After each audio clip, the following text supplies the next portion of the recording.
मैं हूं आशीष। और आज हम जिस टॉपिक पे बात करने वाले हैं वो है why India does not need charity. तो चैरिटी एक बहुत अच्छा वर्ड है, लोगों की हेल्प करना चाहते हैं, बट इस पे एक डिटेल डिस्कशन की बहुत ज़रूरत है इंडिया में। और ये डिस्कशन आज हम निर्मल सर और रजत सर के साथ करेंगे। गुड। Okay, इसके great. साथ Thank साथ you. आज के सेशन में रजत सर हमको ज्वाइन करेंगे। रजत सर डायरेक्टर हैं आईआईटी भिलाई के, और रजत सर प्रोफेसर हैं आईआईटी कानपुर में, and he was former director general at सीटेक। रजत सर के बारे में कुछ चीजें मैं और बताना चाहूंगा। रजत सर को बर्ड वॉचिंग का बहुत शौक है, सर को रीडिंग का बहुत शौक है, और इसके अलावा sir computer science and technology में सर की महारत है। सर ने ईवीएम, ई पासपोर्ट और इलेक्ट्रॉनिक टोल कलेक्शन का को इन्वेंट किया है, उसमें सर की भागीदारी काफी अच्छी रही है। Yes sir. सो अब ठीक है, आज का जो टॉपिक है it's why India does not need charity. इस पे क्लैरिटी के लिए अब मैं हैंड ओवर करने वाला हूँ रजत सर को, और रजत सर और निर्मल सर इस टॉपिक पे प्रकाश डालेंगे। अब रजत सर को ला रहा हूं साथ में। And Hello Nirmal, how are you? Hi, sir. Hi, sir. Can you see me? Yes, I can see you. Oh, thank God, thank God. I suddenly thought that I had disconnected myself. How are you, sir? Good. How are things in Delhi? Okay. Yeah, things in Delhi are pretty good, sir. Very nice to see you after quite a long time, Rajat. We have not met since long, but I keep getting updates about you from Rajni. It is very nice. It's very heartening to see the kind of work that you're doing in my hometown, Bhilai. So you're creating an institutional pillar there. So thank you so much for that. So I hope we have been able to do यही कहना था sir. something. Things will probably come up in time. पर आज जो एक major वो है कि हम लोग जो है बात करते रहते हैं कि कोविड में बहुत सी फैमिलीज जो है वो डिवास्टेटिंग ट्रैक से गुजरी हैं। बहुत से बिजनेसेस में लोगों को बहुत प्रॉब्लम हुई है, बहुत से लोगों के जॉब चले गए, लोगों के बिजनेसेस बंद हो गए। और अभी हमने पिछले वेव के बाद भी देखा था कि बहुत मेजर माइग्रेशन हुआ था। सारे हमारे जो श्रमिक लोग हैं दिल्ली से, बॉम्बे से और बड़े बड़े शहरों से, ये सब जाके पैदल चलते हुए, ऐसी तस्वीरें आई थी कि पैदल चलते हुए निकले हैं, और यूपी और बिहार और इन सब तरह की उन्होंने जो अपने, फिर बाद में सरकार ने इनको सहूलियत देने के लिए ट्रेन चलाई थी, और लोगों को काफी मुसीबतों का सामना करना पड़ा था। और उस समय ये कहा गया था कि लोगों के जॉब चले गए हैं, और इसलिए लोग जो है वो अपना घर-बार जो उन्होंने बसाया है दिल्ली और बॉम्बे में, उसको छोड़ के अपने फैमिली के पास, अपने फैमिली के घरों में जाना चाहते हैं। तो ये सब हम लोगों ने काफी विटनेस किया है लास्ट ईयर, और इस ईयर भी ये चीजें हमारे यहाँ काफी हुई हैं। जैसे कि आईआईटी भिलाई का कैंपस बन रहा है, और इस सेकेंड वेव में कैंपस को जबकि कंस्ट्रक्शन के लिए कहीं नहीं रोका गया था, पर फिर भी अप्रोक्सीमेटली 2-2.5 हजार जो हमारे यहाँ लेबर काम करती थी, उसमें से काफी लोग छोड़ के चले गए थे, और कुल मिला के करीब 700-800 लेबर ही बचे थे, जो वो भी प्राइमरली वो जो कि छत्तीसगढ़ और आसपास के एरिया के थे। तो जनरली ऐसा सुनने में आता था कि भाई ये लोगों को परेशानियों से गुजरना पड़ता है, और इस तरह की परेशानियों का जो हम लोगों ने या बाकी सभी लोगों ने जैसा कि सोचा था कि शायद if we actually contribute and give them money, तो उससे उनको परेशानियां दूर हो जाएंगी। और सरकार ने भी अपनी पूरी कोशिश की थी कि किसी तरह से जो लोगों की परेशानी दूर की जाए। तो इसी संदर्भ में हमको लगा कि हम लोगों को भी कुछ करना चाहिए, और हम लोगों ने यहाँ पे काफी सर्वे किया, और सर्वे करने के बाद जब इसको देखा कि यहाँ पे तरह तरह के हॉस्पिटल्स के आगे, कोविड सेंटर्स के आगे गए, ऐसा सुनने में आता था कि लोग जो है सड़कों पे, मतलब मरीज तो अंदर हैं लेकिन लोग सड़कों पे रहते हैं, वहीं पे खाना वाना बनाते हैं और उनको काफी हार्डशिप से गुजरना पड़ता है। तो हमने कहा जाके देखते हैं और अगर ऐसा है तो हम कुछ करते हैं। लेकिन इंटरेस्टिंग चीज हमको जो मिली वो ये कि आ, हमें ऐसा कोई व्यक्ति नहीं मिला। हम तरह तरह के कोविड सेंटर में गए, हमको कहीं कोई नहीं मिला। और ये तो तब था जबकि ऑलमोस्ट पीक का समय था। हमको वो लोग मिले जो कि पेशेंट्स थे, अंदर थे, लेकिन ऐसा कोई नहीं मिला उनके तीमारदारों में जो कि बाहर इंतजार कर रहा है, उसके पास कोई चीज नहीं है और उनको खाने पीने की आवश्यकता है, इस तरह की चीजें। हाँ, ऐसा जरूर हुआ कि बहुत से लोगों को हमने देखा जिनके जॉब चले गए, स्कूल्स में, कॉलेजेस में, यहाँ पे बहुत समय से। This is the biggest sector, hospitality and education. होटलों में, ढाबों में लोग चले गए, बंद हो गए, तो उनको लोगों को निकाल दिया गया, लोग विदाउट जॉब भी हो गए हैं। यही चीज स्कूल के टीचर्स, स्कूल के कर्मचारियों के बीच में भी हुए हैं। प्राइवेट स्कूल्स में, स्पेशली बहुत से प्राइवेट स्कूल्स में लोगों ने अपने जॉब को खोया है। और ये देखने के बाद हमको लगा कि कुछ शायद हम उन लोगों के लिए कुछ कर सकें। और ये बड़ा स्ट्रेंज सा सिचुएशन बन जाता है।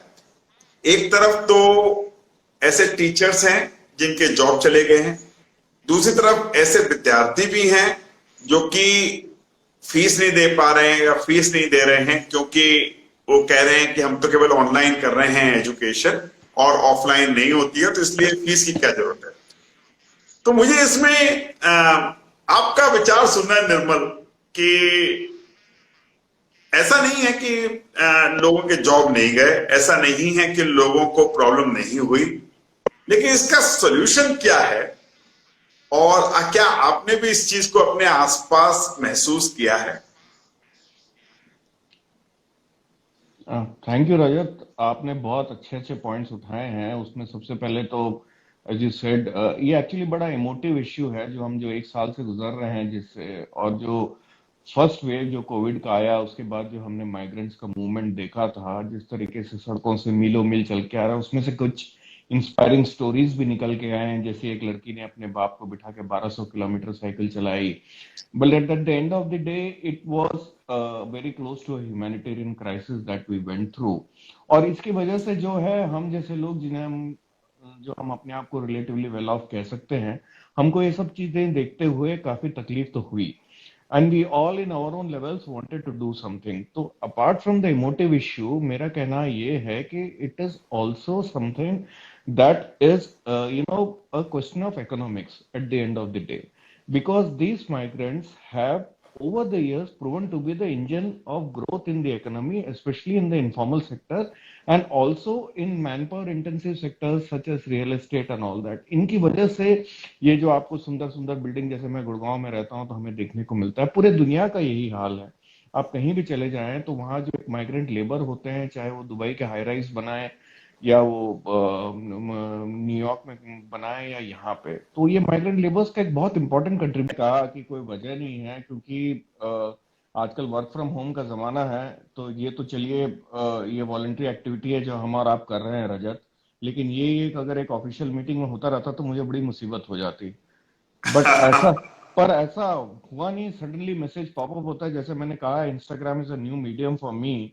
अगर यही काम जो है जूम पे या किसी और पे होता रहता तो हमारा काफी आसान, आई डोंट नो, सडनली तो शायद हमारी जनरेशन इसको बेटर हैंडल कर पाती। बिल्कुल। एग्जैक्टली ये सर, ये हमारी जनरेशन का डिवाइस, ये एक वो नहीं है ना। तो कभी कभी हमसे दिक्कतें हो जाती है, I don't know what happened. तो एक इकोनॉमिक पर्सपेक्टिव से भी जो है ये इनका कंट्रीब्यूशन रहता है। और जब ये इकोनॉमिक एक्टिविटी इनके पास से छीन ली जाती है, ऑब्वियसली तो जो है ये हार्डशिप में फेस करते हैं, and then something has to be done. और that is where the easiest thing जो करने को रहता है वो रहता है एक चैरिटी करना या इन लोगों को मदद करना। Charity is a universal concept. आप जो है किसी भी हाई इनकम कंट्री में चले जाइए, जैसे यूएस में, by the nature of my job, जैसे इन्होंने बताया, और रजत आप जानते हैं, because I am the overseas operations of ONGC through ONGC विदेश, एंड तो मेरा काफी एक्सटेंसिव ट्रैवलिंग रहता था थ्रू आउट द वर्ल्ड। तो जहां हम जाते हैं तो वहां हम देखते हैं, यूएस में है तो सूप किचन्स हो गए गरीबों के लिए कि उनको रात को सोने की जगह हो जाए, ठंड से बचने की जगह हो जाए, इस तरीके से। लेकिन ये सस्टेनेबल नहीं है, because what it does is it does not provide a dignity, two continuous livelihood, and three a feeling of belongingness to the society। ये तीनों चीजें आप किसी भी working class person across the spectrum अगर आप नहीं प्रोवाइड कर पाए तो उनके कंट्रीब्यूशन में डेफिनेटली इफेक्ट करता है। So I do believe that any such initiative of ours which comes from a good feelings from our own side, seeing the hardships, seeing that all the torture that people are going through, that हमें कुछ करना चाहिए। But अगर वो जो हम करना चाहते हैं जब तक वो सस्टेनेबल नहीं होगा, जब तक वो ओवरऑल इकोनॉमिक एक्टिविटी को सपोर्ट नहीं करेगा, तब तक जो है वो ये सिचुएशन को ठीक नहीं कर पाएगा इन लोगों की, बिकॉज ऑफ विच बिल्कुल, आपने बहुत सही कहा, मेरा ये आपने मानना बहुत है। सही कहा। और इनफैक्ट हमारे यहाँ की तो एक ये परंपरा भी रही है भारत में, जिसमें पुरानी कहानियों में सुना है कि राजा बड़ा खुश हो गया किसी के बिहेवियर से, और उसने अपने गले के मोतियों की माला उसको पकड़ा दी और उसको रत्न दे दिए। सही बात है। या कोई जो है मंदिर, जी मस्जिद, जी गुरुद्वारों के आगे हमारे यहाँ जो है वो एक तरह से दान देने की और भोजन देने की एक परंपरा रहती है, और हम लोग जाके वहां पे एक परंपरा के हिसाब से लोगों को पैसा देते हैं, लोगों को खाना देते हैं, और कुछ लोग काफी कुछ करते हैं। मंदिर से आप निकल के आते हैं, प्रसाद देते हैं, और प्रसाद आप लोगों को बांटते हैं, मिठाई बांटते हैं। तो ये हमारे एक तरह की परपाटी चली आ रही है, एक परंपरा चली आ रही है कि शायद हमको लोगों को दान देना चाहिए, और ये हम लोगों को हमारे जहन में है। और हम चूंकि उस एरा के बिलोंग करते हैं, in 70s it was a very common sight to see कि मंदिरों के आगे जो है वो लोग रहते थे, मस्जिदों के आगे लोग रहते थे, और गुरुद्वारों के आगे लोग रहते थे। आप किसी श्रमिक बस्ती में चले जाएं, आप किसी ऐसे बाजार में चले जाएं, तो जनरली इस तरह के लोग रहते थे जिनको आप कुछ भोजन या कुछ खाना या पैसा या किसी तरह की चीज दे पाए। आजकल मुझे जो लगता है, या तो हमारे देश में इस तरह की समृद्धि आ गई है और हम इसको नहीं देख पाते हैं, और या ये चीज जो है वो किसी तरह से कंट्रोल की जाती है। आजकल हमको इस तरह की चीजें नहीं दिखाई देती हैं। तो क्या आज के परिप्रेक्ष्य में अगर हम इसको देखते हैं तो क्या चैरिटी या दान देना अभी भी उतना ही प्रभावी है? ये हमको एक बार फिर से सोचना चाहिए। तो इसके बारे में मैं चाहूंगा निर्मल आप थोड़ा सोचे और बोले, क्योंकि ये 70s की बात, और अब हम जो है वो मतलब 70s क्या, मैं तो उसको कहूंगा पिछली सेंचुरी की बात, और इस सेंचुरी में 21वीं सेंचुरी में जमीन आसमान का अंतर हुआ है इस देश में। तो उस परिप्रेक्ष्य में आप में भी कुछ क्या ऐड करना चाहें? रजत बिल्कुल सही आपने पॉइंट उठाया कि when you compare across generations, तो अगर हम 70s 80s के जनरेशन में the time when we grow up और अभी का देख रहे हैं, and if there are any viewers here, I would like to apologize for frequently speaking in English. मैं भिलाई में पला बड़ा हूँ, बट मैं केरल का रहने वाला हूँ। मेरी बोलचाल की हिंदी ठीक ठाक है, लेकिन इस तरीके का सीरियस डिस्कशन में मुझे अक्सर जो है अंग्रेजी टर्म्स का यूज करना पड़ता है, so I am sorry for that. But again, अगर आप दो जनरेशन को कंपेयर करें, 70s के 80s के और अभी का जो जनरेशन है, एज मैंने सोसाइटी में ज्यादा प्रॉस्पेरिटी आती है, ज्यादा ये आता है, तो कंसेप्ट ऑफ चैरिटी भी बढ़ के आता है।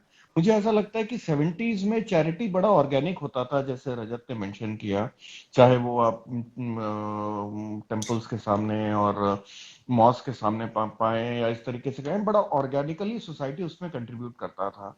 अभी अपने आप में जो है भर के एक बड़ा एक एक्सक्लूसिव एक्टिविटी हो गया, जिसमें आप अपनी पूरी जिंदगी जी रहे हैं एक आइवरी टावर में, और फिर बाहर निकल के आके कुछ चैरिटी कर रहे हैं। जबकि उस जमाने में चैरिटी और इन लोगों को एक लाइवलीहुड प्रोवाइड करना, ये दोनों कभी कभी साथ साथ चलते थे। अगर आपको मिला किसी के साथ, आपने एक दिन के लिए चैरिटी किया, इमिडिएटली आप सोचते थे कि आप इनको किस तरीके से गेनफुली एम्प्लॉय कर सकें, किस तरीके से, अगर कोई आपको आसपास के गांव में, भिलाई में, हमारे पास के गांव में जब लोग रहते थे और उनमें कुछ तकलीफ होती थी, तो एक दिन तो कुछ हो गया, अगले दिन से बोल दिया अच्छा घर पे काम करने आ जाना, और आप जो है ये यहाँ ये बन रहा है, इधर आके आप काम कर लीजिए and all that, so that वो बंदे को भी एक फीलिंग ऑफ डिग्निटी आती थी, एक डिग्निटी ऑफ लेबर उसके अंदर फीलिंग आता था, और वो ज्यादा कंट्रीब्यूट कर पाता था। तो वो जो एक ऑर्गेनिक कंसेप्ट था of generation of employment and mixing it with the livelihood and the general wellbeing of the poor people, वो आज की तारीख में भी, जैसा रजत ने कहा, अगर ले आए हम लोग, कि जिसमें जो है ये नहीं कि अपने पैसे हमने दे दिया और फिर हम शांति से पीछे बैठ जाएं, बट कॉन्ट्ररी टू दैट हम बड़ा एक्टिवली पार्टिसिपेट कर रहे हैं, क्योंकि हमारे रोजमर्रा की चीजें में कई ऐसी चीजें हैं जो इन्हीं लघु उद्योग और इन्हीं आर्टिसंस, इन्हीं जो लोकल, इनसे आती है, और वो शिफ्ट बड़ा आसान होता है हमारे लिए अगर हम करना चाहें, कि जो है जो चीजें हमको एक सुपर स्टोर में मिल रहा है और एक कॉन्ग्लोमरेट ने उसको बनाया है, वही चीज हमको लोकली बहुत इजीली मिल जाएगा आज के तारीख पे, thanks to the revolution of the internet, everything is available at our finger tips. तो ये चीजें जो लोकली प्रोड्यूस होती हैं, जो घर में छोटी से छोटी चीजें हैं, कोई भी या बड़ी चीज है, लैम्प शेड्स हो गई, घर में खाने पीने की प्लेट चम्मच से लेके हर आपकी जो सुविधा की चीज जो है, आपको लोकली एक आर्टिसन, एक क्वालिफाइड, एक हाईली ट्रेन्ड और एक आर्टिसन से आपको बनाया हुआ मिल सकता है। तो ये शिफ्ट करना बड़ा आसान होता है। मैं अपने लाइफ में तो ये प्रैक्टिस करता ही हूँ कि जो है इस तरीके से जो है ब्लाइंडली हर चीज अगर अमेजोन से ही खरीदना है तो फिर जिंदगी ऐसी चलती रहेगी, लेकिन बहुत आसान है कि इसको बड़ा स्ट्रांगली हम पार्टिसिपेट करें, और ये ना करें कि जो है ऑनलाइन किसी को पैसे दे दिए या किसी एनजीओ को जाके पैसे दे दिए कि भाई 10 लोगों को खाना खिला दो। इससे लॉन्ग टर्म सस्टेनेबिलिटी नहीं आ पाएगी।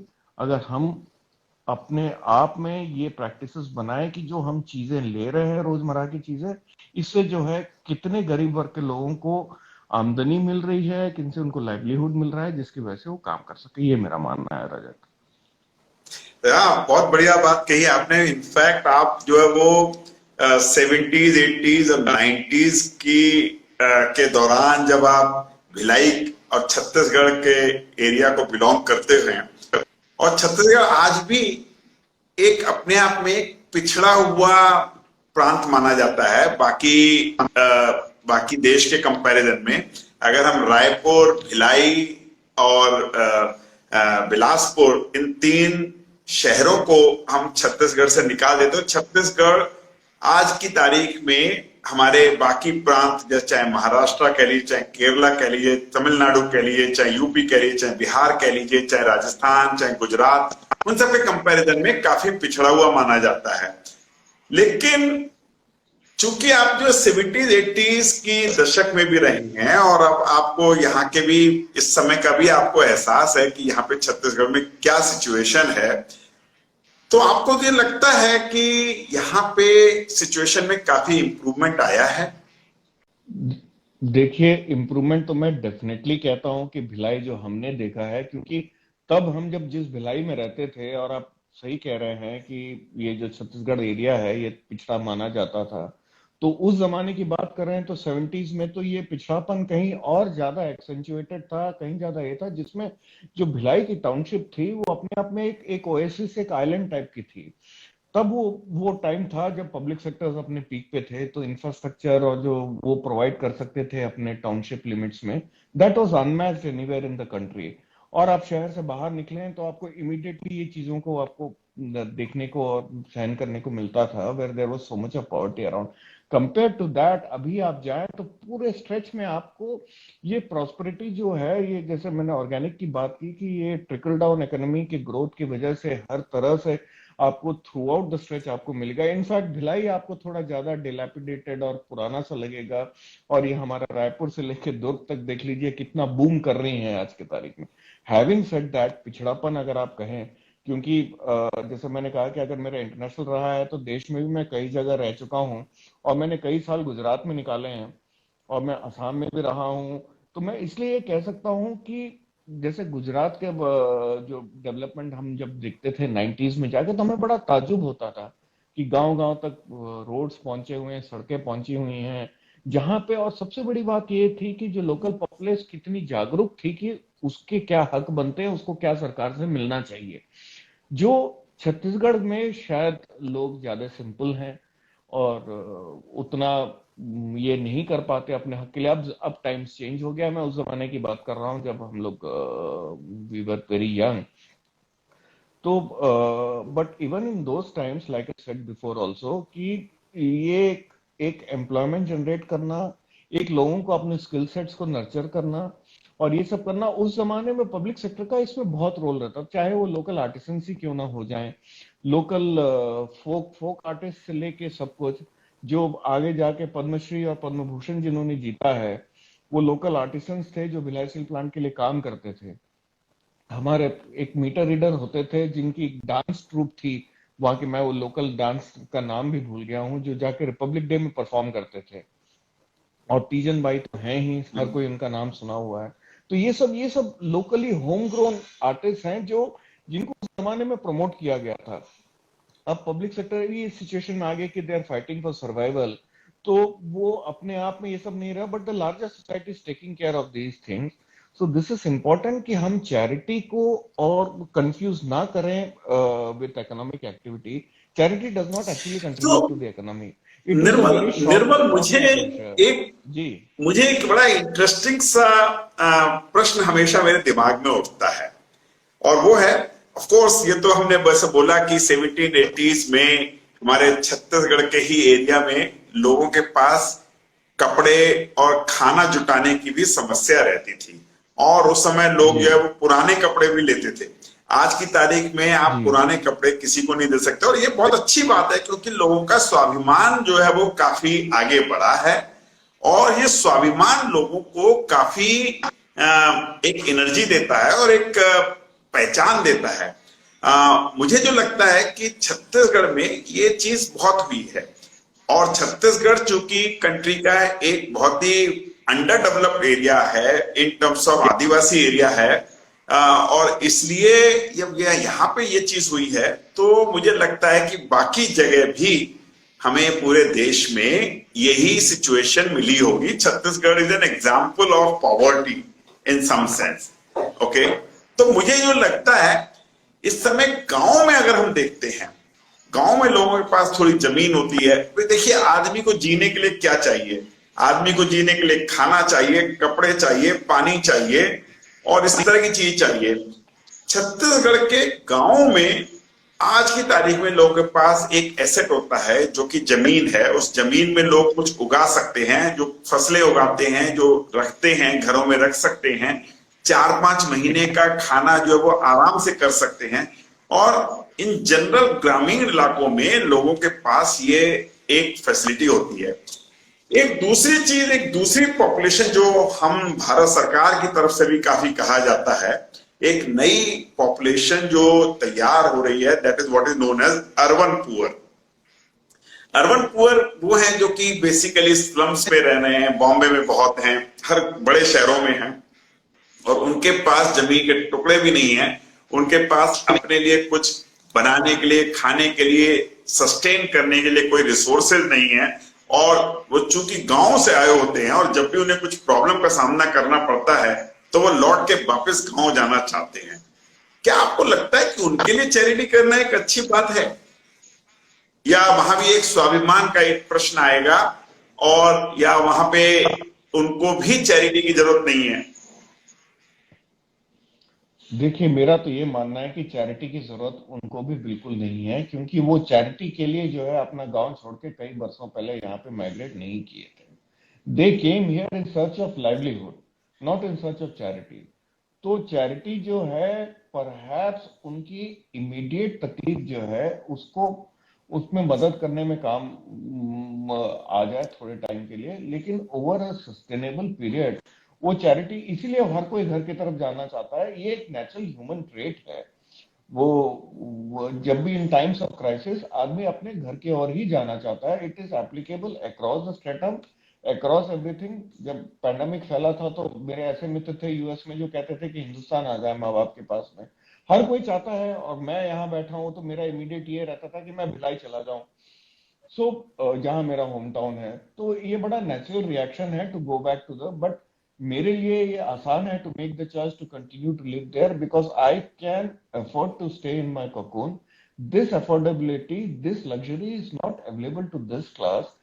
Therefore, that economic activity which was taken away from them because of the pandemic, charity or whoever is contributing in that form, देखिए आप एक फर्क समझेंगे बिकॉज आप भी गवर्नमेंट सेक्टर में, मैं भी हूं, जब गवर्नमेंट कोई वेलफेयर एक्टिविटी करती है तो उसको चैरिटी नहीं माना जाता, और जब ये प्राइवेट एंटरप्राइज से होता है या इंडिविजुअल से होता है तो उसको चैरिटी का नाम दिया जाता है. सो दैट गवर्नमेंट को जब वेलफेयर की एक्टिविटीज, रिलीफ, और इंडियंस हमारे में अगर एक चीज की खासियत है इंडियन एस्टेब्लिशमेंट, इंडियन इंफ्रास्ट्रक्चर में, एडमिनिस्ट्रेशन में, वो है रिलीफ एक्टिविटीज. बरसों से सिंस इंडिपेंडेंस हम बस रिलीफ ही करते आए हैं और वो बहुत अच्छा करते हैं हम लोग. तो अगर गवर्नमेंट चाहे तो रिलीफ एंड वेलफेयर, ये दोनों काम बहुत अच्छे से हैंडल कर सकती है.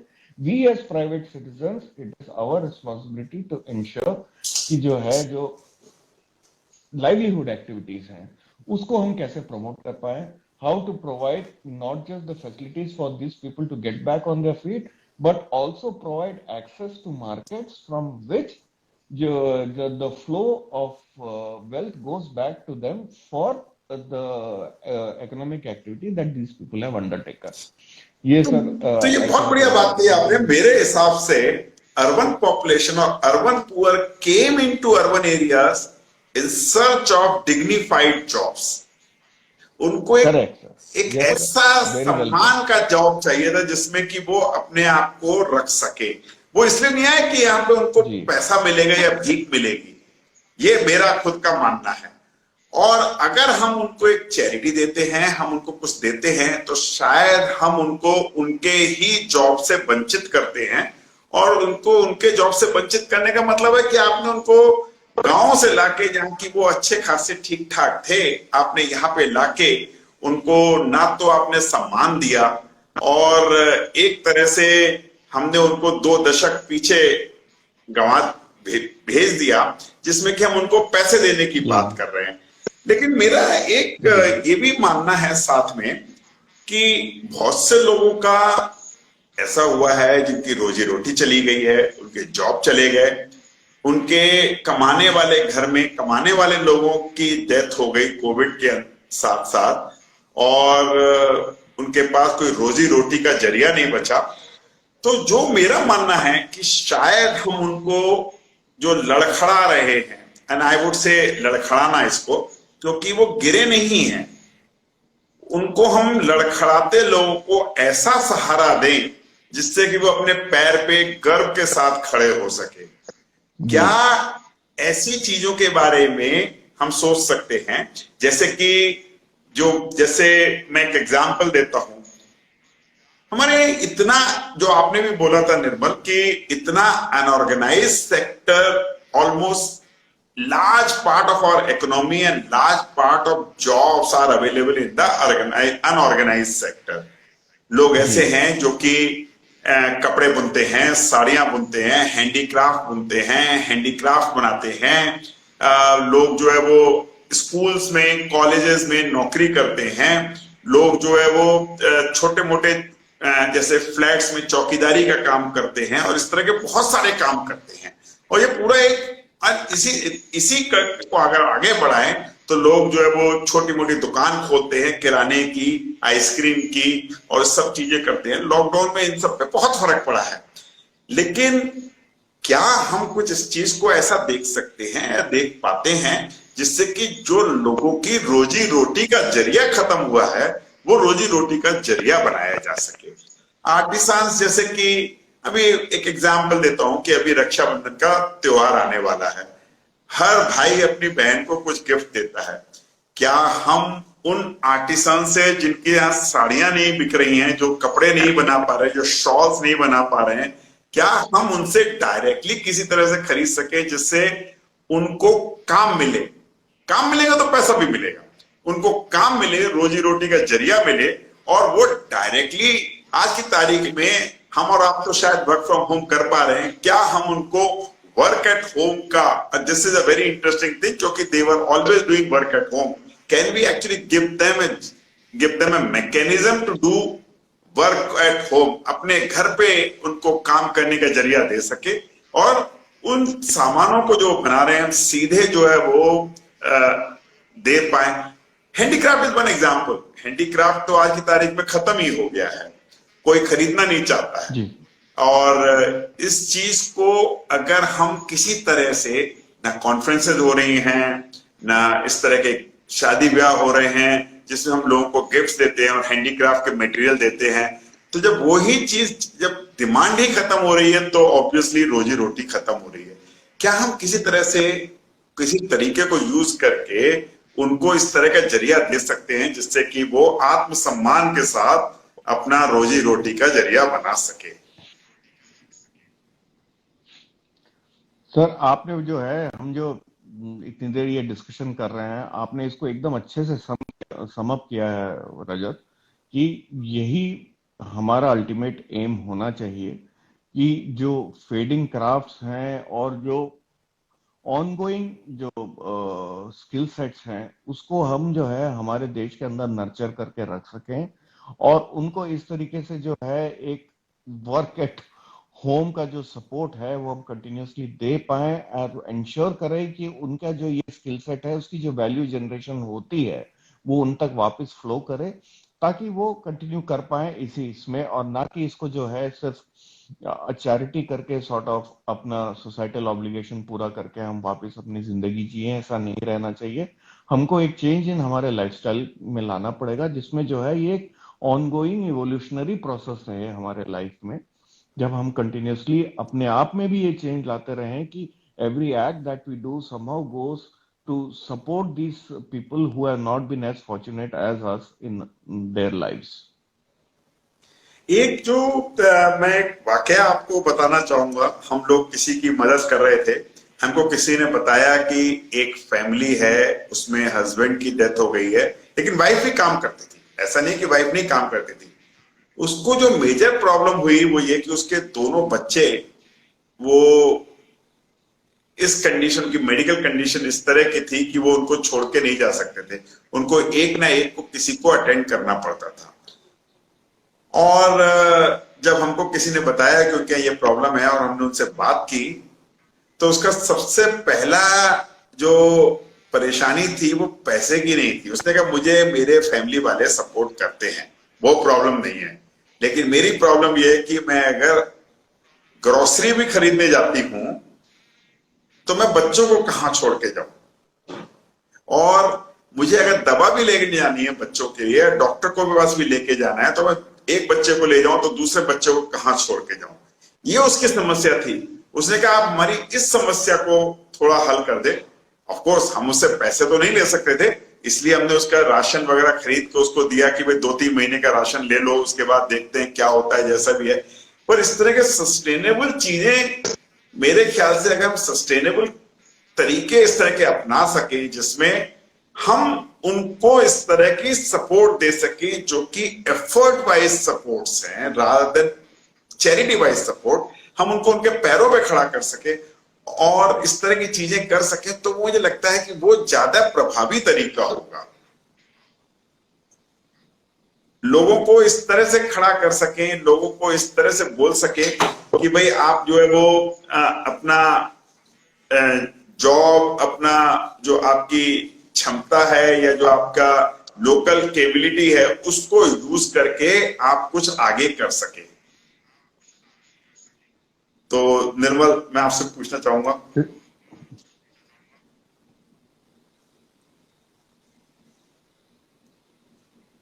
बिल्कुल सर, पूरी तरह से आई थिंक अगर पूरे हमारे इस डिस्कशन का निचोड़ निकालें तो अगर आशीष वहां बैठे हैं तो he will agree with us कि ये एक सस्टेनेबिलिटी, लाइवलीहुड और चैरिटी के बीच का जो चॉइस है उसमें जो है लाइवलीहुड ही सबसे इंपॉर्टेंट हो जाती है, and we go by that. तो Ashish, I hope the discussion was useful for you. Yes yes yes, discussion बहुत ही अच्छा था सर। जो चीजें हम चाह रहे थे कि why India does not need charity, इस पे बहुत ही अच्छे से आपने और रजत सर ने काफी चीजें हम लोग को बताई है। और ऑफ कोर्स हम लोग ये भी बोलना चाहेंगे कि एक लोकल प्रोक्योरमेंट बहुत इंपॉर्टेंट है, जैसा कि आपने एक टॉपिक ऑफ डिस्कशन में बताया कि लोकल लोगों से हम लें, चाहे वो राशन की दुकान ही क्यों ना हो। ये छोटी छोटी चीजें हैं जो हम चूज कर सकते हैं, जैसे कि 3 किलोमीटर में एक मॉल है जहां से हम शॉपिंग करते हैं, और 50 कदम में आपकी एक छोटी किराने की दुकान है। अगर हम उसको थोड़ा डेवलप करें कि आप भाई हमारी जरूरत की चीजें लाना चालू कर दो, भले ही शायद थोड़ा हम उसको स्पेंड ज्यादा करना पड़े, लेकिन वो उसको एक लोकल कम्युनिटी को हेल्प करने में उससे मदद मिलेगी। ऑफ कोर्स छोटी छोटी चीजें और भी होती है, कटिंग की दुकानें होती हैं, पास में जाके आप अगर एक बड़ी शॉप में करते हैं, एक छोटी सी कटिंग की दुकान में आप करा सकते हैं। ऑफ कोर्स वो आपको ज्यादा हॉस्पिटैलिटी देता है, आसपास की न्यूज भी बताता है, और आपको समय भी ज्यादा देता है, क्योंकि आजकल हम जानते हैं जब हम किसी महंगे सैलून में जाते हैं तो हार्डली वो हमको 5 मिनट देता है, और एक वो सेंस ऑफ सेटिस्फेक्शन भी नहीं आता। जबकि मैं अपने लोकल एक बार्बर के पास जाता हूँ, कम से कम वो मुझे 40 रुपए की कटिंग में 10 मिनट का एक मसाज भी दे देता है फ्री में। तो ये सब चीजें लोकल अगर हम यूज करते हैं तो उनको भी एक अच्छी सी हेल्प मिलती है, और हमको भी एक सेंस ऑफ एस्टेब्लिशमेंट हमारा भी एक आता है। तो जो टॉपिक था काफी ज्यादा अच्छा लगा। वी आर लाइक ओवरवेल्म, और मैं रजत सर से भी चाहूंगा कि वो कंक्लूड करें इस टॉपिक को आपके साथ। Handing over to Rajat sir. Thank you, Nirmal. It has been a wonderful topic and a wonderful discussion. और शायद हम लोग और हमारे साथ के जुड़े हुए लोग इस चीज को समझ पाए, और इस चीज को, क्योंकि जब हम किसी के लिए पैसा कलेक्ट करते हैं तो हम एफर्ट नहीं लगाते, हम उसको बैंक ट्रांसफर कर देते हैं। अगर हम अपना एफर्ट लगाते हैं तो शायद हम उनको अपने पैरों पे खड़ा करते हैं। तो हमें इस चीज के लिए बहुत जरूरी है कि हम लोगों को पैरों पे खड़ा करें। और इस आज के इस चर्चा में आपका भाग लेने से ये चीज तो उभर के आई है कि शायद हम लोगों को अपने पैरों पे खड़ा होने की क्षमता देना ये ज्यादा जरूरी है, बजाय चैरिटी करने के। चाहे वो वेलफेयर है, चाहे वो किसी भी तरह का समाधान है, शायद हमको फ्रीबीज देने की जगह उनको एक ऐसा तरीका दें जिससे कि वो फ्रीबीज खुद कमा सकें, और वो एक बहुत बड़ी सहायता होगी ऐसे लोगों के लिए जो कि हमारे इस कैलेमिटी में और इस पेंडेमिक में सबसे ज्यादा प्रभावित हुए हैं। और मैं इस चर्चा में भाग लेने के लिए आपका बहुत बहुत आभारी हूं, क्योंकि आपने इसको बहुत अच्छी तरह से इसको एनालाइज किया है और बताया है। Thank you. तो निर्मल, Rajat, just last word from thank you. you so much. Rajat, thank you so much. It is my pleasure and my honor, privilege rather, to have attended this with you, to have this discussion with you. In my opinion, you are one of the brightest brains in the country, and it is so this to hear that you also have a viewpoint on societal influences and their role also. तो आपसे discuss करना तो हमेशा से ही एक interesting ये रहा है, और इस बार तो बहुत ही अच्छा लगा to do it on a live platform. तो मैं उम्मीद करता हूँ कि जो है हमारे डिस्कशन से not just participants but overall जो है इसमें एक थॉट प्रोसेस में अगर चेंज आए, तो जैसे आपने कहा कि जो है एक फ्रीबीज नहीं, एक फ्रीबीज अर्न करने का और एक डिग्निटी के साथ जीने का जो हक है वो अपने फेलो कंट्रीमैन को देना, ये हमारा एक कर्तव्य बनता है। So it has been my privilege to be on this show with you. Thank you, nice to meet you. Thank you. Likewise, अब मुलाकात होती है जब मैं बुलाया। बिल्कुल, absolutely. Right, thank you, bye bye.